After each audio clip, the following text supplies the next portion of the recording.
I'm Carrie La Seur, and this is the story behind my stories.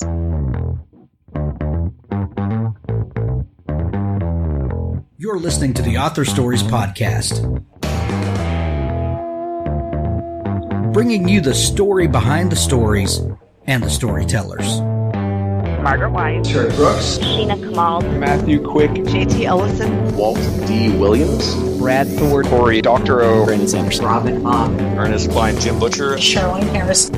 Visit hankgarner.com for archives of all the shows. Today's guest is Carrie La Seur.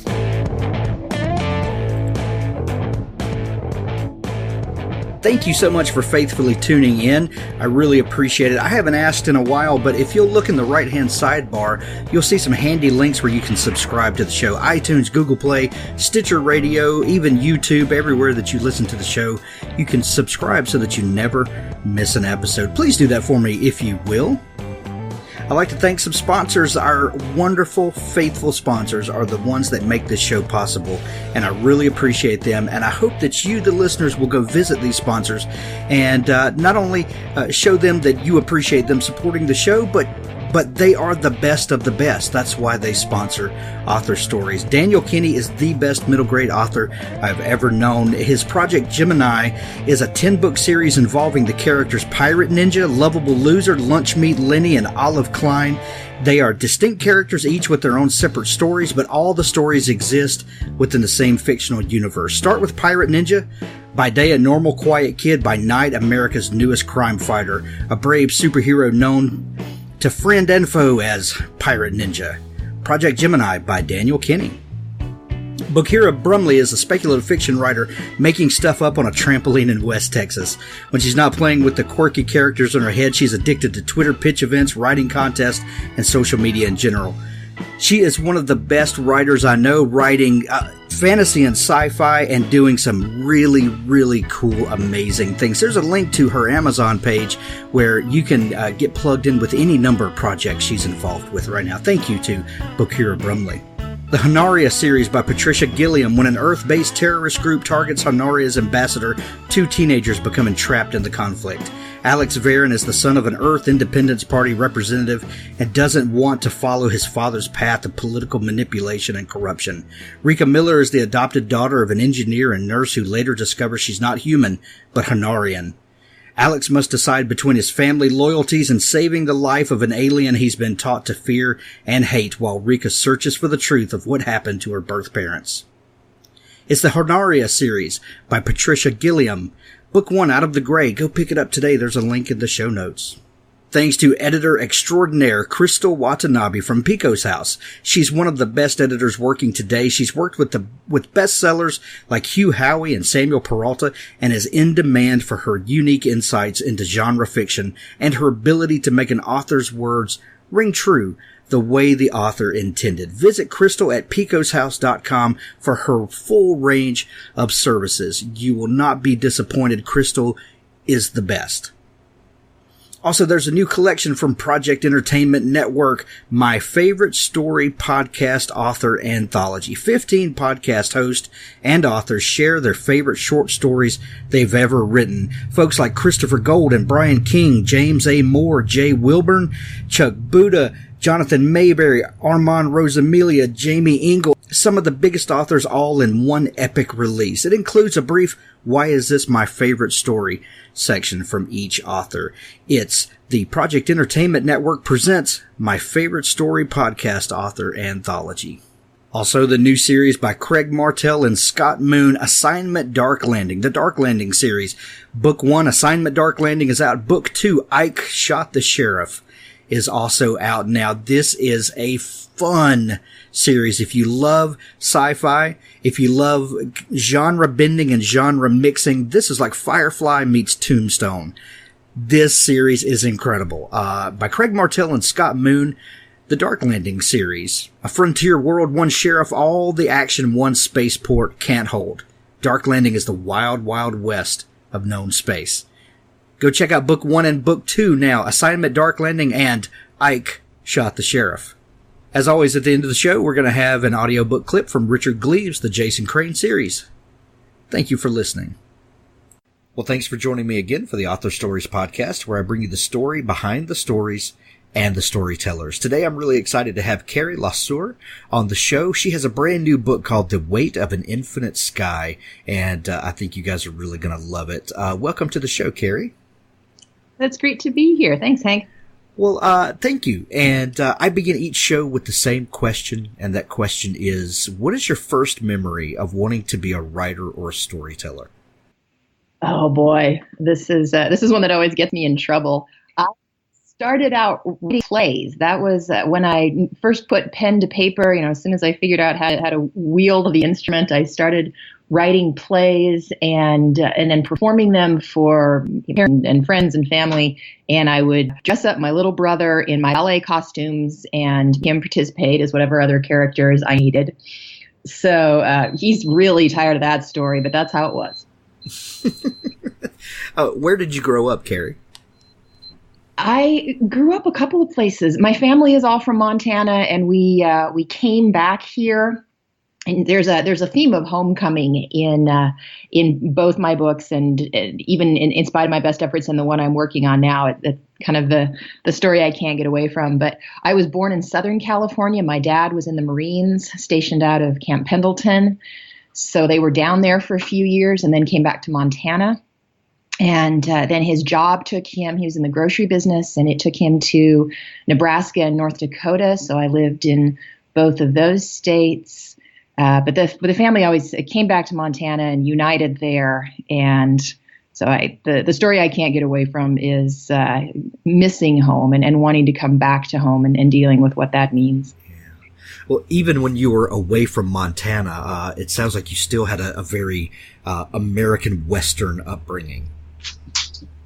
Right. And there's this long heritage in our family of trying to survive in this very harsh geography we live in Montana on both sides of the family. They came out to Montana very early on in the 1860s on my mom's side and the 1910s on my dad's.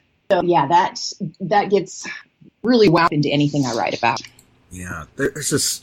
It's interesting that you put it that way because in a lot of great Western literature, and now that I'm thinking about it, you get this sense of man against the elements and just the threat of survival. That you're living in a place that is inhospitable, to say the least, and it's this kind of struggle of people.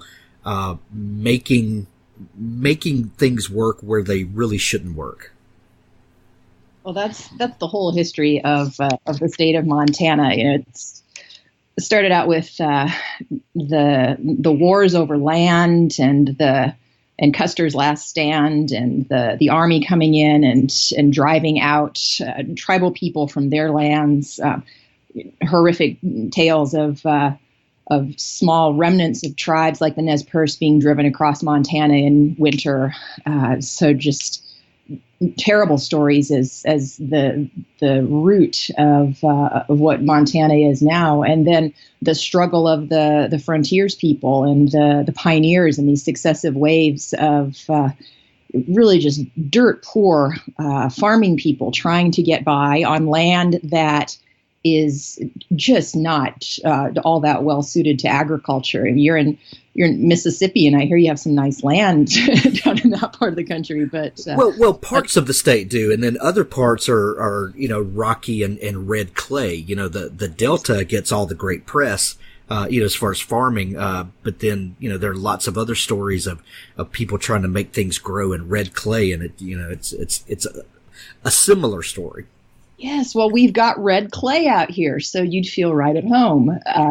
And all the rocks. I've got my garden landscaped in these big river rocks, and you don't even need to go to the river to find them. They're in the dirt everywhere you go. And anytime you try to dig something up, you have a new collection of just big granite rocks, and that's what's underlying all the soil at a very shallow level. So ranching is one of the few ways you can make a living. People try to grow corn, and bless their hearts, that's not an easy thing to do here. But I think those rural themes resonate with anybody who's tried to make it on hard land. Well, and when we talk to someone who lives in a different part of the country from us, and we think about the hardships they face, people like to say, well, why would you live somewhere that's that difficult? But everybody has something, why would you live in South Mississippi where it's, 110 degrees and 5,000% humidity, in the middle of summer. And, you just kind of shrug your shoulders and say, well, I don't know. It's where I'm from. It's ingrained in who we are. And, it's just what you learn to deal with. It's I don't know what it is, but how do you answer people when they, ask those sorts of questions? Like, why would you live somewhere that is literally trying to kill you all winter long? That's right. Why do I live in a place where the weather hurts my face? I love that. Yeah. And so we just came through a few weeks of sub-zero temperatures, and the roads are still a sheet of ice. We kind of skated to school this morning, and it's my heritage. It's where I come from. It's my family. I lived in Australia for a year, around the time I was starting my first novel, The Home Place. And there's, in many ways, no easier place to live than the coast of Australia. It's beach and fantastic food, and there's nothing not to like about it. And so some of my good friends there were saying, well, you fit in well here, and you like us and we like you, and you should just take Australian nationality and stay.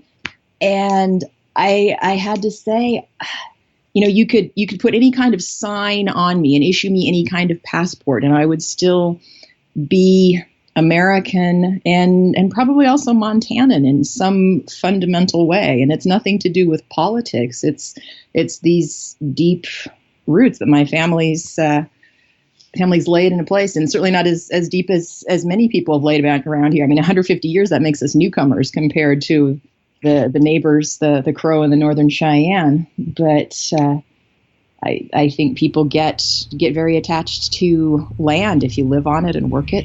Right. In some deep way, you would bleed Montana. It's ingrained in who you are. Were you a big reader as a kid? Oh yeah, I think that's a really common strain with writers. You find this way of expressing the world and reaching the world, places and people you would never have contact with otherwise through books, and it leaves such a strong impression on you. You want to be part of that. Yeah. Do you think that having your formative years in a place that hurts your face, like you said, do you think that drives you to books? And do you think that helps to foster the storytelling gene that's inside of us? That's a good insight. And there's a strong storytelling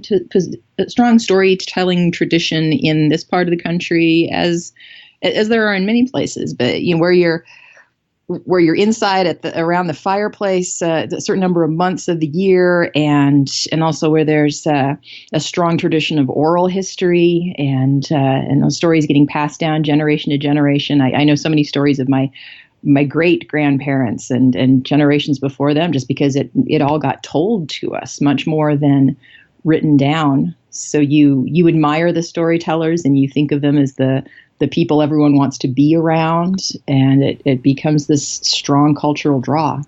Yeah. My friend Craig Johnson, who I think blurbed your book, Craig Johnson, the author of the Longmire Mysteries. Yeah, Craig's been on the show 3 times, and he helped really kind of open my eyes about the nature of storytelling, and that because I would ask the question at the beginning of the show, what's your first memory? I used to say of being of wanting to be a writer. And he really helped me to open my eyes to a lot of the storytelling traditions, the oral traditions, especially, of like cowboys and riding fence and, being out, camping and moving cattle for maybe weeks on end. And that's how you keep your sanity, is, telling stories at night. And when you start looking at it, all of our cultures really have this oral storytelling tradition. And if you're lucky enough to be in a place where, You've got a family that fosters that, and maybe it's a winter where you're huddled around the fireplace in Montana, or it's in Mississippi where you're sitting on the front porch in summer trying to stay cool, and you're listening to the old folks tell stories and learning that craft. That's a very important thing for a writer to get to pick up. Yeah, and I think it links into the cowboy tradition and also the frontier tradition. People were not carrying large loads of books along with them as they went out into the hinterlands. And so my family name is French. That's my father's name, and they came down from Quebec and from the territories that became Canada, and lived in some French-speaking villages in northern Minnesota in the 19th century. And there were a lot of people didn't even know how to read. And so the only way the culture and the language and any sense of heritage and identity got passed down was through the stories. It's a strong strain in that culture. One thing I talked to Craig about and that I appreciate about a lot of his writing is that he does shine a light on the kind of dual nature of the people that live out west, in that we've got the white settlers who came, and the frontiersmen who came 150, 200 years ago, and then you've got the native people who have been there for for eons. How do you think that the learning to live together and work together with these two people groups influences your writing? And do you feel like that was something that you got a grasp on when you were younger?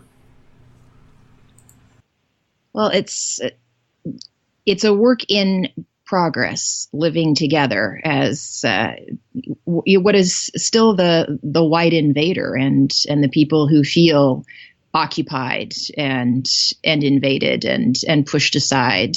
And so I have a lot of friends who are tribal members, but I can't pretend to have any personal insight into what that means and the challenges that the tribes are facing today. And so I write about people I've known and situations I've been in, and just try to tell the truth. We've had some conversations already at some of my book events about how as a white author you tell the truth and you include the reality of the tribal members who of course are present in all these stories going on right now in Western states, on Western lands that used to be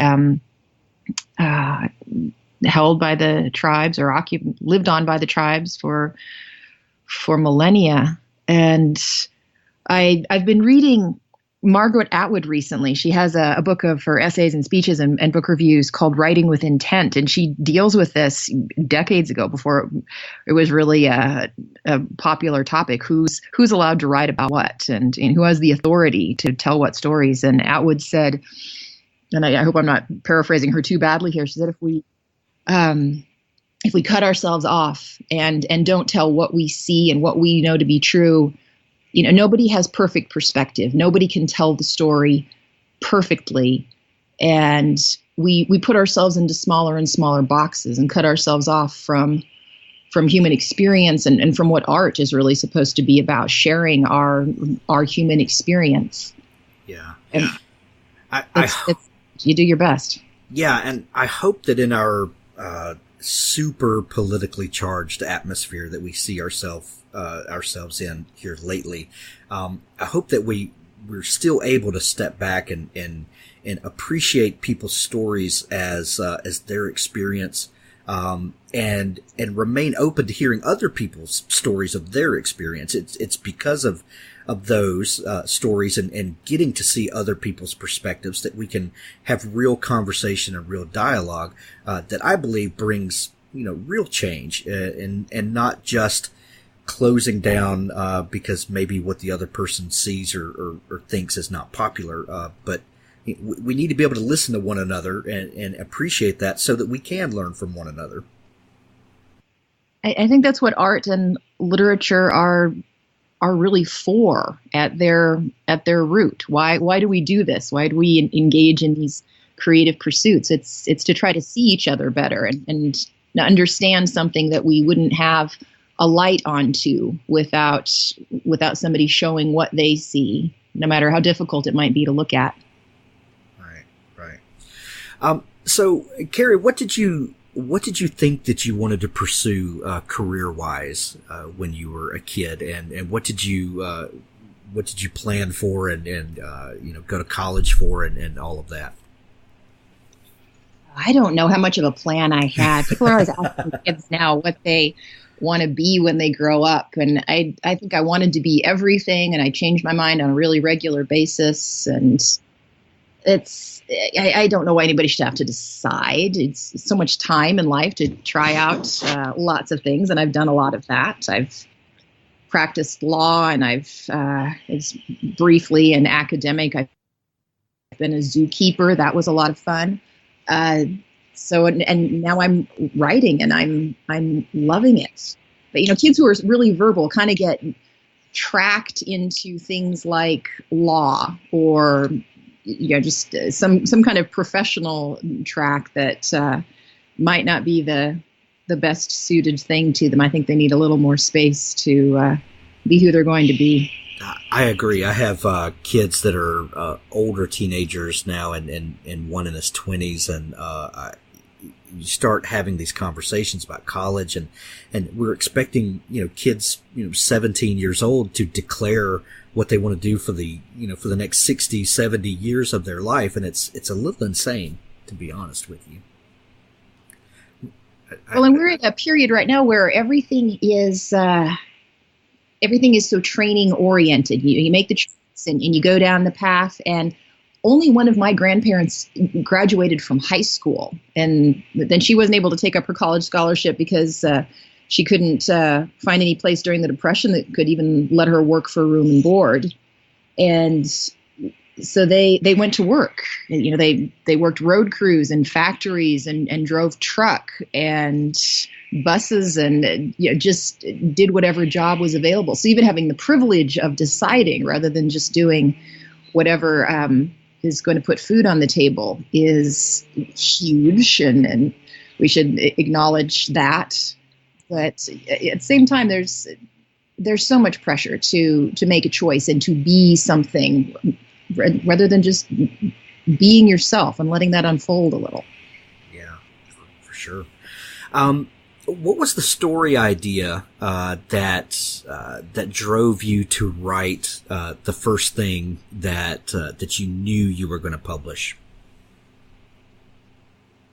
Are you talking about books or articles? What was the first thing that you began with? Did you start writing articles and then kind of how did you get into the writing life? Yeah, early on, I was writing travel essays for Salon.com, and especially while I was still in grad school and moving around a lot, I was writing that sort of thing. And then I written law review articles and character studies about local artists and just all kinds of things that interested me. And then I had always written longer pieces, and I have several novels in drawers. I think this is true of many novelists. I have several novels in drawers that no one should ever be subjected to. And you just, you write because you need to get it down and work something out. And eventually you start writing something that looks a little more like it will be worth publishing. But it took a long time to get there.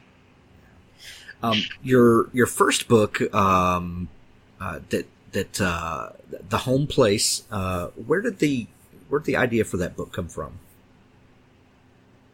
Well, it was this homecoming urge that I have, and the story that I was trying to tell. I needed to get somebody back into the difficult family and community situation she'd scratched her way out of, and make her deal with it. So there's a death at the beginning of the book of the main character's sister on this bitter cold January night in Montana.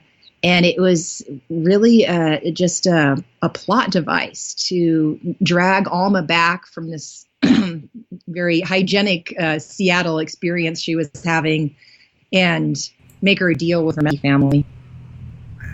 Wow. When did you begin writing that book?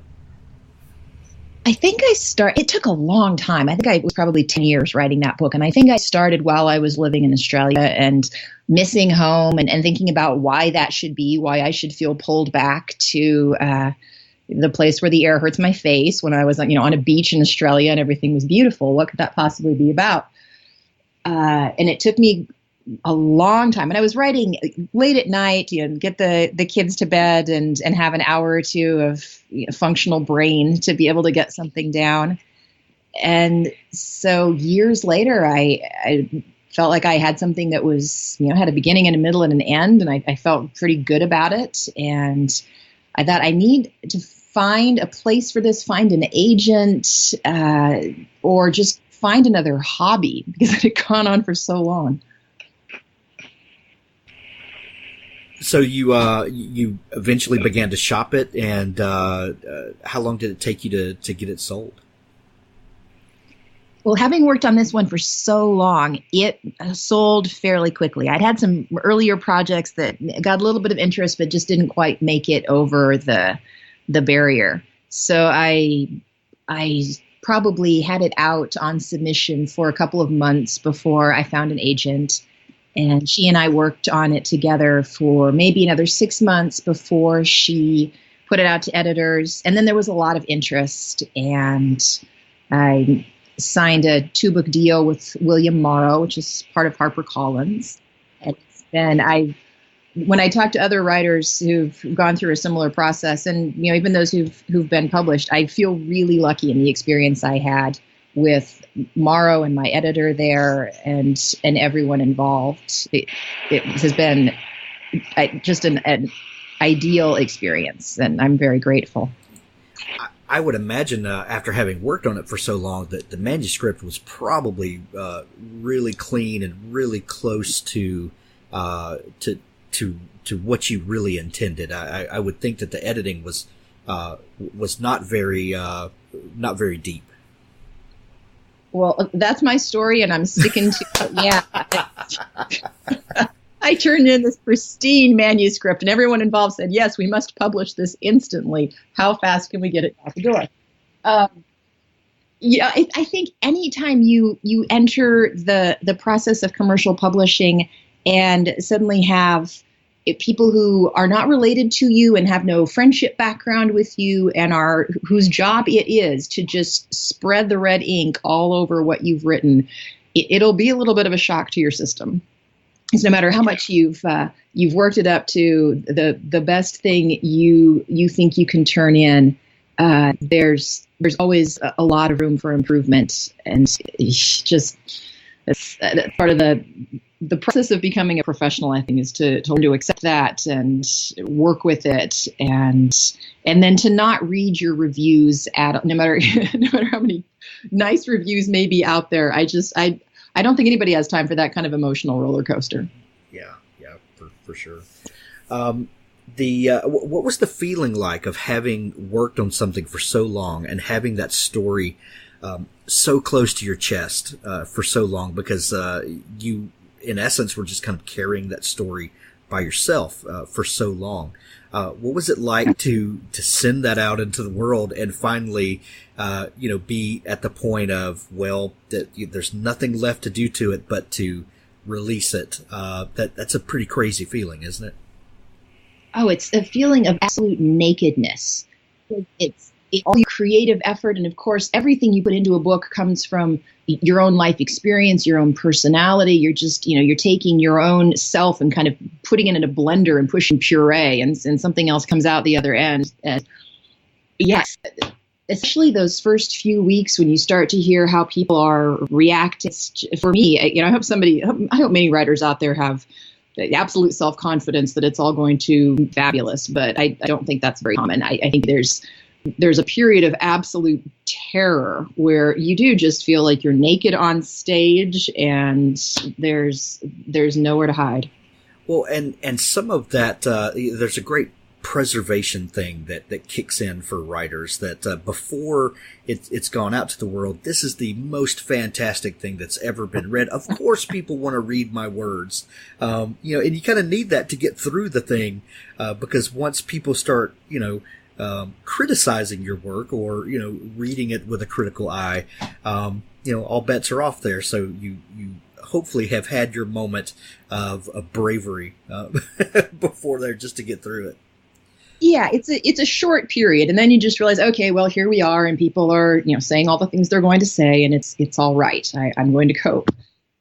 And it helps also to read reviews of authors you really admire, because even the most glowing review includes some amount of criticism. They didn't get this character right. This part drags. It's in absolutely every review that somebody didn't get paid just to rave. This is how we read. There's very rarely going to be a perfect match between what the reader wants and expects and enjoys and what the author wrote. That would be superhuman. Yeah. Well, and just like we talked earlier about stories being from a person's particular perspective, and understanding that just because someone writes something doesn't necessarily mean it's the absolute truth, but it's their experience with it. And we have to keep that in perspective. The same thing with reviews and criticism is that's the reader's experience with it, and the next reader may have a completely different experience. It's I like what you said about reading other people's reviews, because it does help to put some perspective on that people approach books from a different place and they have a different experience with it. Yeah, it really runs the gamut. You read the reviews of anybody who's a really well-established author and much admired, obviously at the top of their game. And there will be people who absolutely hate it and people who absolutely love it. And most of the reviews are just this nuanced human response to the experience they've had. And if you've managed to create an experience in a reader that they've responded to, they've gotten through the whole book, they've felt something, they want to give feedback about it, I think you have to feel grateful for that. That's the interaction a writer goes out looking for. Absolutely. So tell us about this new book, The Weight of an Infinite Sky. Inspired by Shakespeare, by Hamlet. Where did this story come from? Yeah, so I've had this, I guess in Montana parlance, I would say I've had this burr under my saddle for quite a while about Shakespeare. I had a great Shakespeare professor in college and read a lot of the plays and have seen a lot of them performed. And I've been fascinated by what a lot of modern authors have done in interpreting Shakespearean plots for modern times. And when you mention these sorts of books, you of course hold yourself up to comparison. But this is the business we're in. Jane Smiley's A Thousand Acres, where she interprets King Lear on the farm, gorgeous book from I think 1991. And then much more recently, Margaret Atwood, as part of a project of Shakespeare interpretation, interpreted The Tempest in a modern theater and then in a prison setting in 2016 in Hagseed. And I've so enjoyed these books. I'm really a fan of Shakespeare's insight into the human mind and human emotions, and seeing talented modern authors play with that is really a pleasure. Those are some of my favorite books, and I wanted to try something like that. And then at the same time, I had The Home Place, and some of the characters really struck a chord with readers, and they wanted to hear more. So there are a few of my first characters from The Home Place who made it into Weight of an Infinite Sky. But there's a whole new central storyline, new main character, and it went through many, many drafts. The sophomore novel, everyone tells you, is a huge effort because you think you've learned something and really you haven't. But we finally got through it. I love it. By retaining some of those early characters and bringing them into the story, did that help with sort of the world building, for lack of a better word, of setting the stage for the second novel? Did you feel like you had brought some tools with you from the first book that kind of helped get this one going? Well, I knew the world I was talking about very well and had a really good idea of who a lot of the characters were. I wrote long backstories for many of them, so I know way more about the characters than actually made it onto the page. But one character in particular was really a joy to write about and made me dig into the interactions I've had with a lot of children I know. There's the daughter of the one who dies at the home place, and she's left in the care of her aunt. And we get to know her a little better in The Weight of an Infinite Sky. People wanted to know what happened to Brittany, so I gave a little more of Brittany's life as one of the subplots. And she's obviously been through a horrific trauma and has started participating in a theater program and is communicating in large part by writing poetry and leaving her poems here and there for people to read. So we get a little of Brittany's poetry and this insight into her mind, even as she's not very eager to talk about what's happened to her. I talk a lot to people about the role of place as a character and how where we're from really soaks into the stories that we tell. And sometimes when you're lucky, you open a book and the place is so vibrant that it actually becomes a character in the book. And Montana is very much like that for you. How do you feel like the character of Montana comes out in your work? I'm very flattered when people say that. I have not set out to write Montana in as a character, and the landscape goes both ways. They say at the same time that you can't eat the landscape. It's very beautiful here, but it doesn't put food on the table.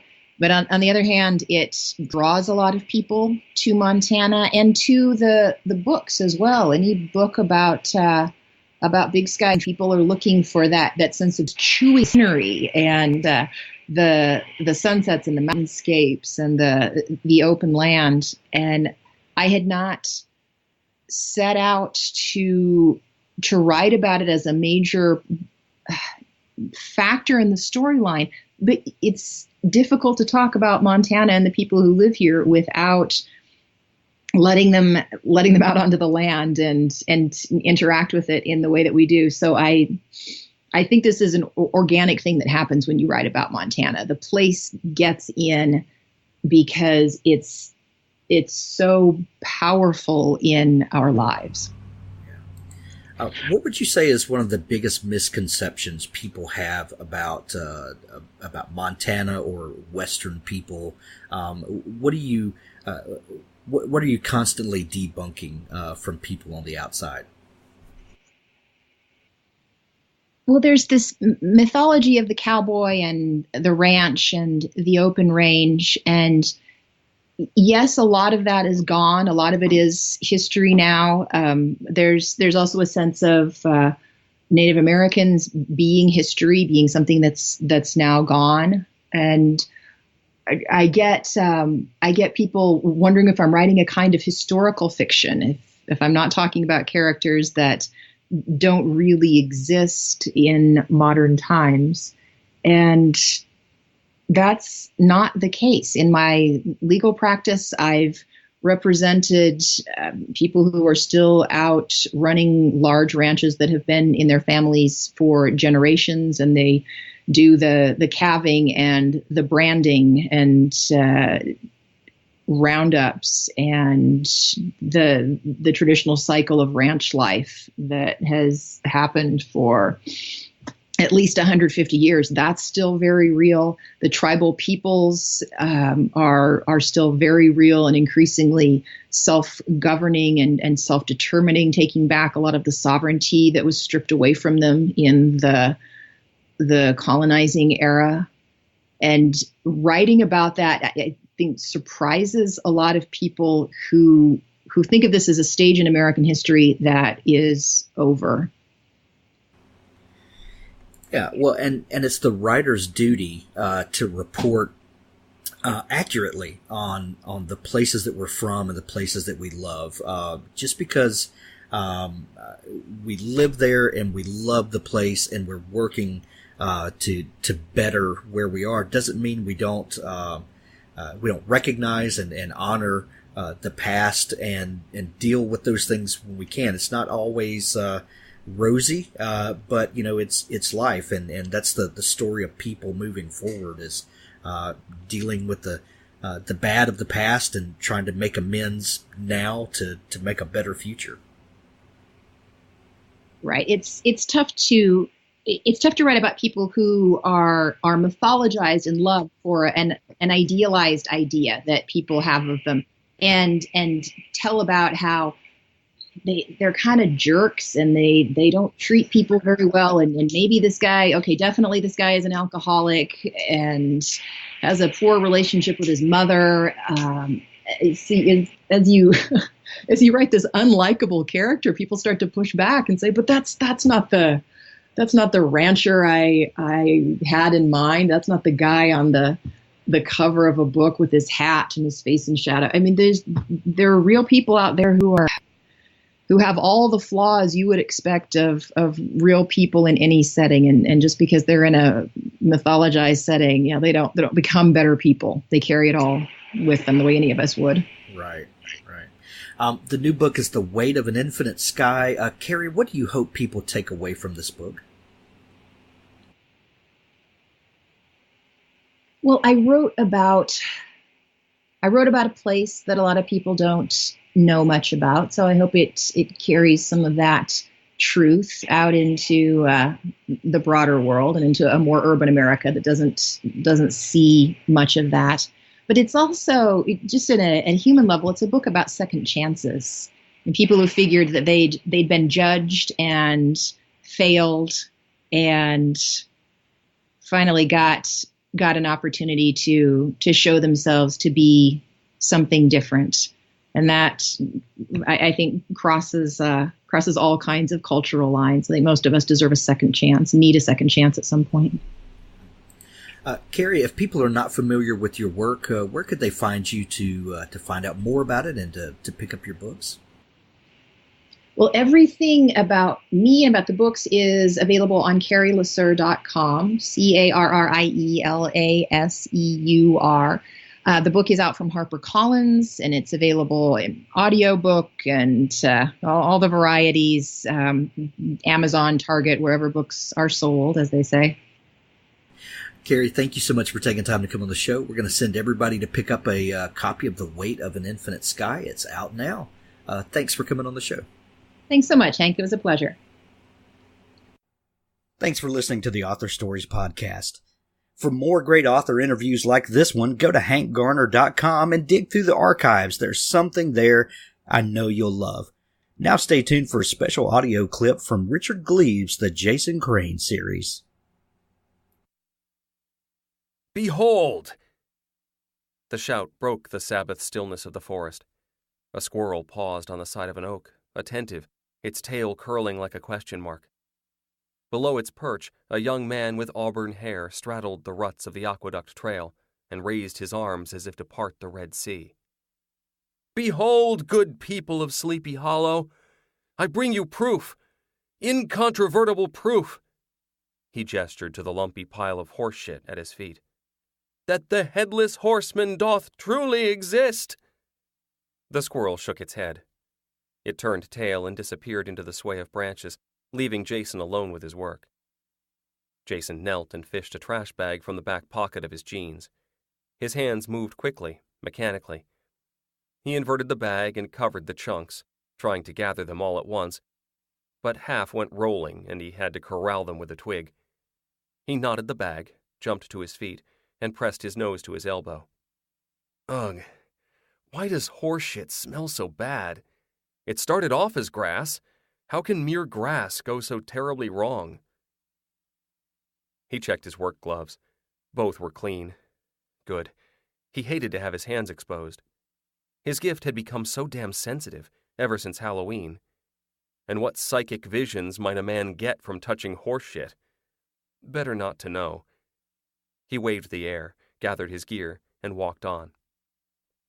He swung the bag of manure as he walked, stopping now and then to spear a fast food wrapper or the shed skin of a drinking straw. Naked branches crossed overhead, stripped of all but the most determined, doomed leaves. Underfoot, the October carpet of orange and rust had faded into the browns and squalid yellows of late November. Jason himself was the most colorful thing in the woods. The Department of Sanitation had issued him a bib of fluorescent Gatorade orange, standard uniform for a juvenile offender. The bib read, "Community Payback," across the shoulders.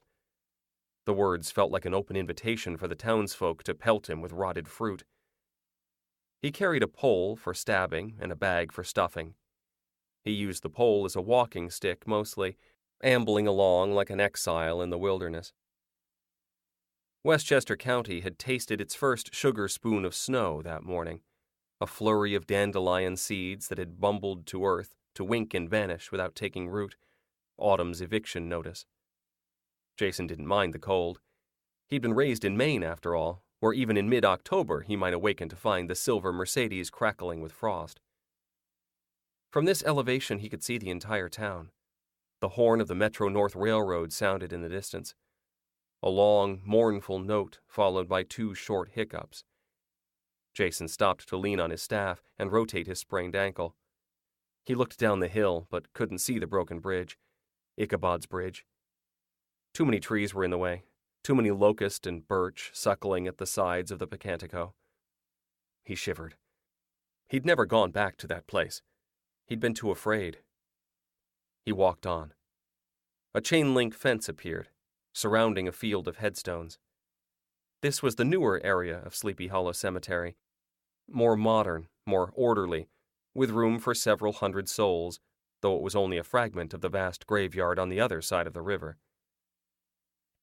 A familiar figure appeared among the graves. Joey raised a hand in greeting. "Nice outfit," he called. "Who says straight boys can't dress?" "Ha ha," Jason yelled. "Get in before dark." He waved and walked on.